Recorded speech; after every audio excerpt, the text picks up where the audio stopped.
हाँ, ये तैयारियां हैं सूजी को हाथियों के आलमी दिन पर विश करने की। लाहौर चिड़ियाघर की वाहिद हथनी सूजी को उसकी सालगिरह पर दो तोहफे मिले हैं। इसीलिए तो घर की सफाई के साथ साथ कहीं फलों की टोकरियां उसकी मुंतजिर हैं तो कहीं केक काटा जा रहा है।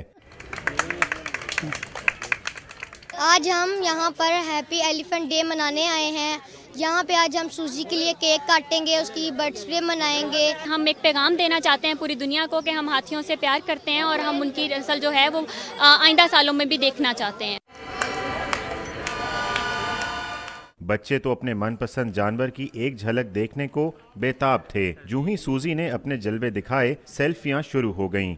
हम अपनी आने वाली नस्लों को बता सकें कि ये जो जानवर है ये बहुत ज़्यादा इंसान दोस्त भी है और इसमें बहुत सारी खसूसियात इंसानों की पाई जाती हैं, जिसमें गुस्सा है, जिसमें मोहब्बत का इजहार है, जिसमें वफादारी है।